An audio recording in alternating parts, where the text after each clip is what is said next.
Bharat Ratna doctor Bhimrao Ambedkar को कोटि कोटि नमन। ये कार्यक्रम डॉक्टर भीमराव अंबेडकर के जीवन पर आधारित है, जहां भारत की जनता के प्रति उनके योगदानों को पूरी सजगता से चित्रित और रेखांकित करने का प्रयास है। कार्यक्रम में दिखाई गई घटनाएं लब्ध प्रतिष्ठ पुस्तकों से ली गई हैं। इस कार्यक्रम के जरिए चैनल की ओर से एक विश्वसनीय, सजग और सकारात्मक प्रयास है कि डॉक्टर बाबा साहेब भीमराव अंबेडकर के जीवन की संघर्ष यात्रा एवं गौरव गाथा पूरे आदर के साथ घर घर पहुंचे और उनके योगदानों से सभी संपूर्णता में परिचित और आह्लादित हों। ये लो, इधर दूर रहो।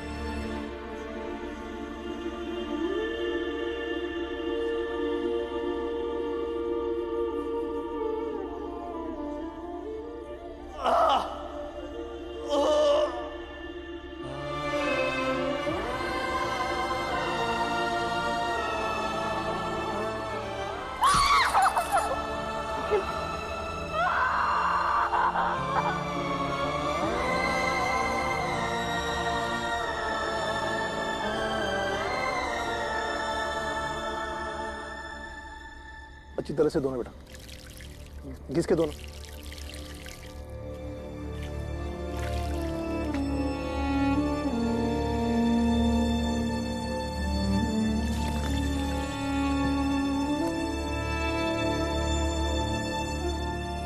दीदी,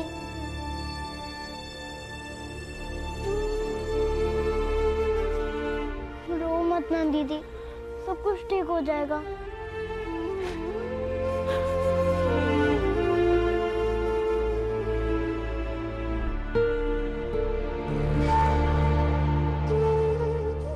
चलिए, मैं सबके लिए खाना लगाती हूँ। चलो अंदर चलो, सबको भूख लगी होगी ना।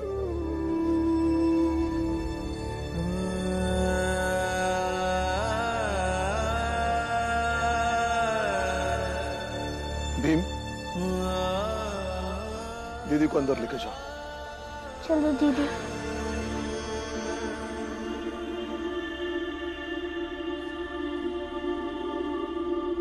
भीमा भाई रुको। मंजुला, सबके लिए थालियां लगा दे। जी कहिए। हाँ? देखो भीमा भाई, मैं तुमसे साफ साफ कह रहा हूं, अब से तुम अस्पताल या लोगों की मदद करने के लिए नहीं जाओगी, क्योंकि मैं नहीं चाहता कि तुम्हें कुछ हो। और सच बात यह है कि भले किसी को भी हो सकता है। मुझे हो सकता है तो आपको भी हो सकता है, तो मैं क्यों नहीं जाऊंगी? आप जा सकते हो, मेरा सबसे छोटा बेटा जा सकता है, लेकिन मैं नहीं। मेरे जैसा कोई उठकर निकला होता ना, तो मेरे बेटी का पति अभी जिंदा होता।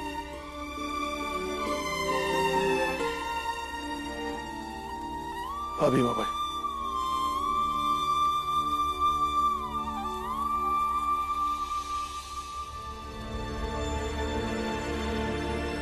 मुझे पहुंचने में बहुत देर हो गई।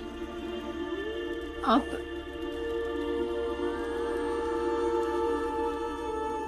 हमारी किस्मत में था, वो हो गया। लेकिन अब तो ऐसा नहीं है ना। देखो भीमा भाई, तुम बीमार रहती हो, ऐसे में बीमारी का खतरा तुम्हें ज्यादा है। अब जब खतरा है तो क्या ज्यादा और क्या कम। मुझे ऐसे लगता है कि अपने परिश्रम से अगर एक इंसान की जान भी बचा पाओ ना, तो मरना भी सफल हो जाएगा। मैं चाहती हूँ कि मरने से पहले कुछ ऐसे जीऊं कि मरने के बाद मेरा भीवा मुझे याद करेगा ना, तो उसे लगेगा कि मेरी आई भी बहादुर थी, संघर्ष करती थी। मेरे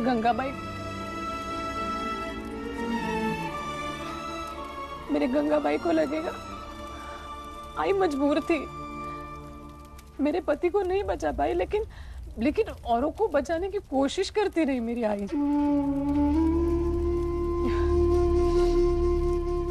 देखिए, अभी जब तक जिंदा हूँ तब तक समझाकर, प्यार से, दुलार से, कभी फटकार कर अपने बीवा को और बाकी बच्चों को हौसला दे सकती हूँ। मरने के बाद तो मेरी यादें ही रहेंगी जो उन्हें हौसला देगी।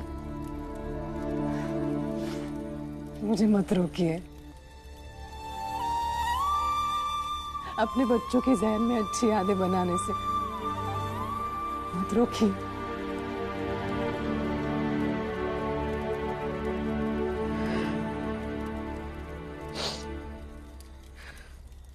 भैया, भाभी जब यहाँ से निकल रही थी तो कह कर गई थी कि मेरा पति निस्वार्थ भाव से लोगों की सेवा कर रहा है, परोपकार का नेक काम कर रहा है। अगर इस काम में मैं उनका साथ दूंगी तो मुझे अच्छा लगेगा।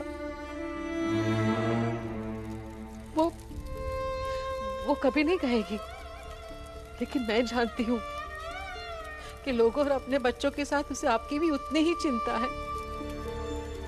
इस कार्य में आपका साथ देकर वो एक सफल और कुशल पत्नी साबित होना चाहती थी। जब देखो तब मरने की बात करती है। मेरी उम्र कम बची है, मेरी उम्र कम बची है। अरे अपनी भी उम्र दे देंगे इसे। इसके बगैर मुझे कुछ नहीं है। सुना तूने? तुम्हारे बगैर मुझे कुछ नहीं है।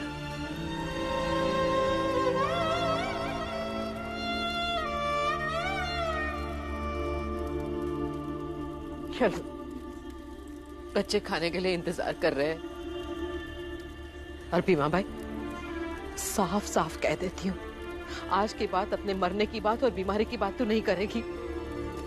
अगर बच्चों में से किसी ने सुन लिया तो कितने दुखी हो जाएंगे। चलो खाना खा लो।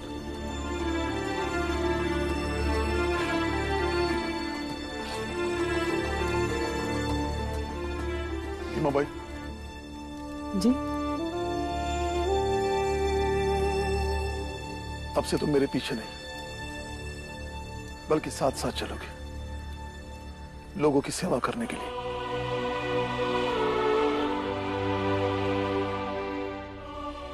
चल। ये ले मंजुला, रोटी ले। ये लीजिए। चलो बच्चों, जल्दी से खाना खा लो, सबको भूख लगी होगी ना।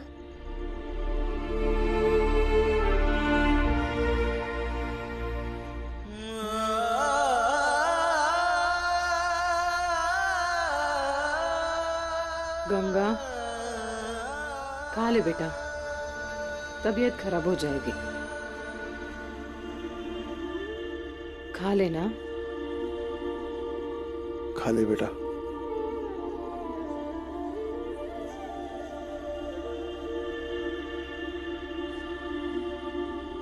दीदी खा लो, मेरे लिए खा लो।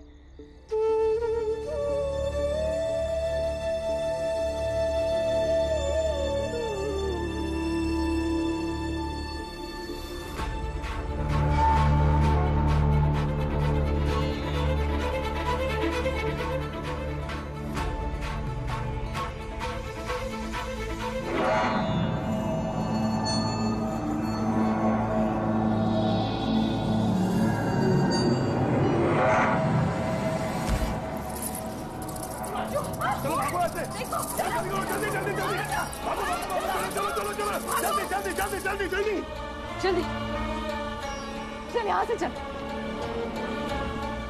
जल्दी चल,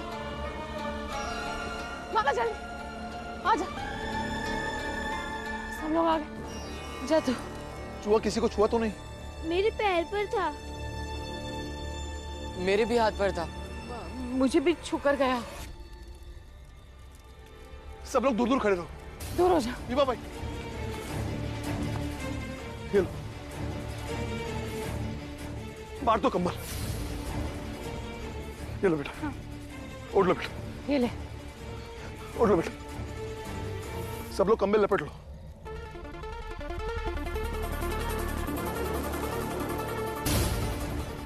भीमा भाई, हाँ। तुम मेरे साथ चलो। हाँ। कुएं में से पानी लाना होगा और सबके हाथ पैर धुलने होंगे। हाँ। और एक बात, कोई भी अपना हाथ कान और नाक को नहीं लगाएगा। चलो और दूर खड़े रहना एक दूसरे से।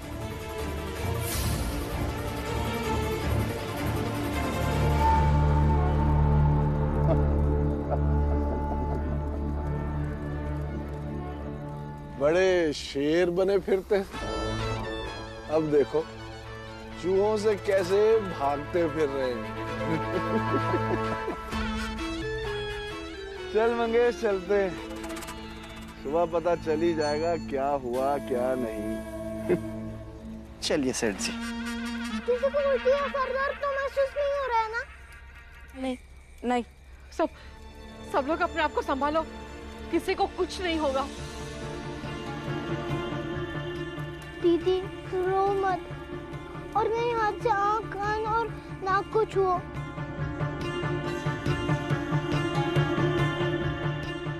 आप सब लोग अपने शरीर पर देखते रहिए, कहीं कोई काले निशान तो नहीं बन गए और किसको गिल्टी तो नहीं उभर रही है ना गर्दन पर या बाजू में।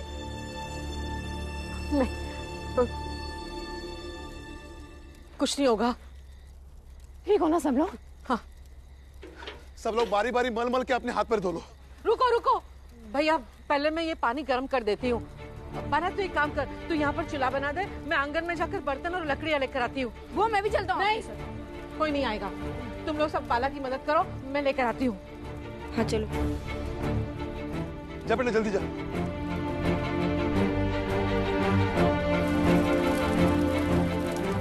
मंजुला, सबसे पहले तू आजा और हाथ पैर धो ले।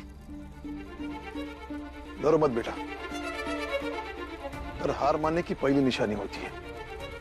तुम्हारे बाबा ने तुम्हें जिंदगी में लड़ना सिखाया है, लड़ेंगे भी और जीतेंगे भी।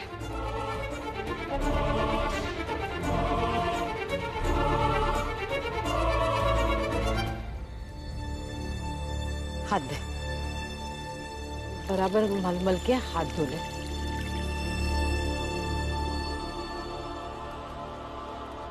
आज की रात हम सो नहीं सकते।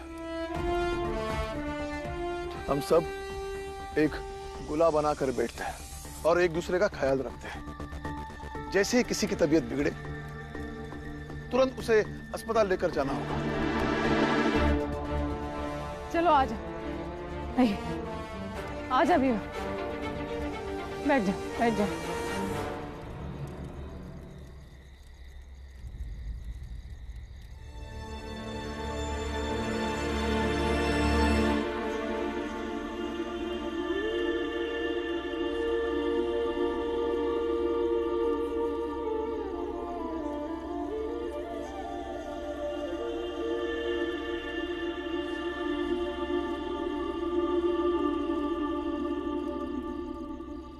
जाओ बेटा बैठ जाओ। बैठ जाऊंगा बाबा, बस देख रहा हूँ और याद कर रहा हूँ। क्या याद कर रहे हो? यही कि हम एक ऐसे समाज में रहते हैं जहाँ प्लेग आता है तो हमारे बाबा और आई और हम सब भाई बहन पूरे गांव की सलामती की कोशिश करते हैं। और उसी समाज में कुछ लोग ऐसे होते हैं जो चूहे पकड़कर हमारे घर में फेंक देते हैं ताकि हमें प्लेग हो और हम मर जाएं। ये जीवन भर याद रखूंगा और जो हुआ उसका दर्द भी याद रखूंगा। बिल्कुल याद रखो, लेकिन यादें अगर दूसरों के प्रति घृणा, तिरस्कार, गुस्सा या बैर की भावना मन में रखें तो तुम्हारे लिए घातक हो सकता है। मैं समझा नहीं बाबा। समझना यह है कि हर अच्छे बुरे अनुभव को सकारात्मक ऊर्जा में परिवर्तित करके अपने मन में रखना चाहिए। फिर चाहे घटना जो भी हो उसे प्रेरित करना चाहिए। अगर तुम्हारे साथ कोई बुरा करे तो उस हिसाब से अपने व्यवहार में परिवर्तन करना चाहिए, क्योंकि अमावस्या की 2-4 रातें चांद को चमकाना छुड़वा नहीं सकती। चल बेटा।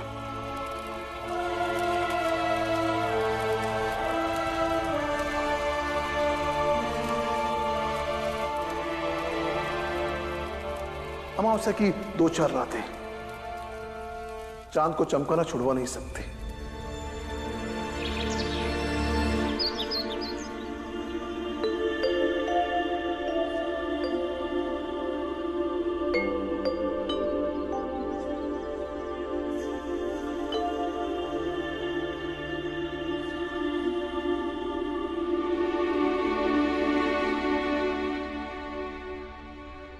मुझे लगता है कि सब लोग प्लेग से बच गए।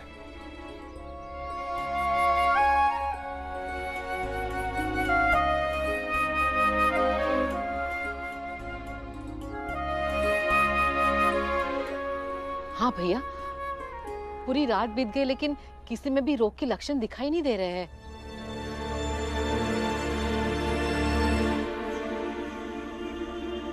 मेरा एक काम करना, पहले पूरा घर अच्छी तरह से धो लो, सारा सामान बढ़िया से पोंछ लो और फिर सब लोग घर के अंदर जाना। तब तक मैं, भीम और भीमा भाई लोगों की देखभाल के लिए जाते हैं। चल बेटा।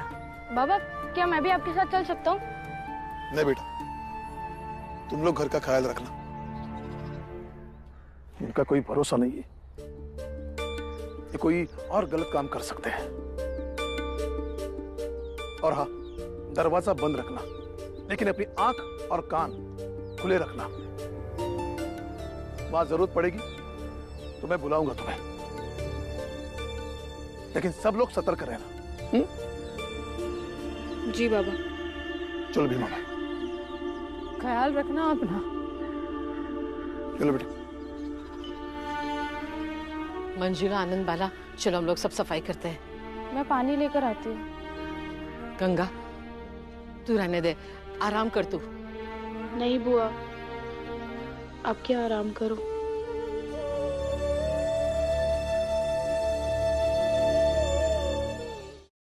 डॉक्टर साहब, डॉक्टर साहब, डॉक्टर साहब कुछ कीजिए ना। देखिए इन लोगों की हालत और दिन ब दिन बिगड़ती जा रही है। अस्पताल में दवाइयाँ पूरी तरह से खत्म हो चुकी। जब तक हमारे पास दवाई नहीं होगी हम कुछ नहीं कर सकते। लेकिन डॉक्टर साहब, राम जी, अस्पताल की सारी दवाइयाँ खत्म हो चुकी है और इन लोगों की हालत और बिगड़ती जा रही है। समझ में नहीं आ रहा कि क्या करें। क्या? कुछ करना पड़ेगा। अब क्या करेंगे? ठीक है, मैं अंग्रेजी प्रशासन से बात करता हूँ। हाँ। दीदी फिक्र मत करना, मैं डॉक्टर साहब। सुना कुछ तुम लोगों ने? क्या हुआ? क्या? अपनी जात के 3 लोग और मर गए और 2 लोगों को यहाँ अस्पताल लेके आ रहे। तुम्हारे साथ कोई बुरा करे तो उस हिसाब से अपने व्यवहार में परिवर्तन करना चाहिए, क्योंकि अमावस्या की 2-4 रातें चांद को चमकाना छुड़वा नहीं सकती। और सेठ जी, चाय वाले काका और अंबेडकर गुरुजी के मोहल्ले में कैसा है ब्लैक? अरे भीम से हमको क्या मतलब, वो मरिया चाहिए। ऐसा मत सोचिए काका।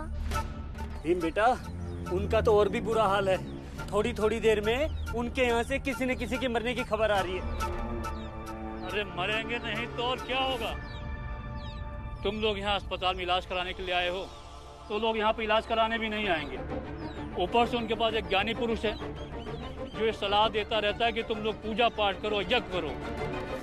वो लोग भी अपनी जान बचाने के डर से लड्डू चढ़ाएंगे, चुनरी चढ़ाएंगे, ऐसी मन्नतें मांगकर उनको लगता है कि ऊपर वाला उनकी जान बचा लेगा। रक्षा करो मैया, तुमको चुनरी चढ़ाएंगे, तुम ही बचाओ, तेरे चरणों में आएंगे, आके बचाओ मैया, महिमा तेरी निराली, रक्षा करो मैया,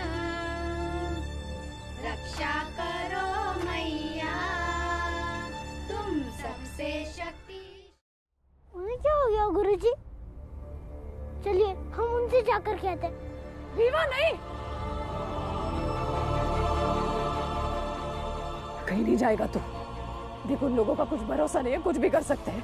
ऊपर से ऐसे हालत, तो कहीं नहीं जाएगा। आई, अब चिंता मत करो। पर गुरुजी भी तो है ना मेरे साथ, मुझे कुछ नहीं होगा। और फिर ऐसे माहौल में हर जगह खतरा है, तो खतरा तो उठाना पड़ेगा ना। इस बीमारी के इलाज को लेकर लोग दुविधा में हैं। उन्हें समझ में नहीं आ रहा कि इससे बचने के लिए उपाय करें तो क्या करें। लेकिन ये भी सत्य है कि मरना कोई नहीं चाहता। हाँ, और बाबा भी तो कहते हैं ना कि जो अचानक से मर जाते हैं वो अपने पीछे ऐसे कई अधूरी चीजें छोड़कर जाते हैं कि उनकी आने वाली पीढ़ियां भी उसे पूरा नहीं कर सकती। इसलिए आई जिंदगी सबसे कीमती होती है और उसकी भरपाई कोई भी चीज नहीं कर सकती। जैसे हम जीजा जी की भरपाई किसी चीज से कर सकते हैं।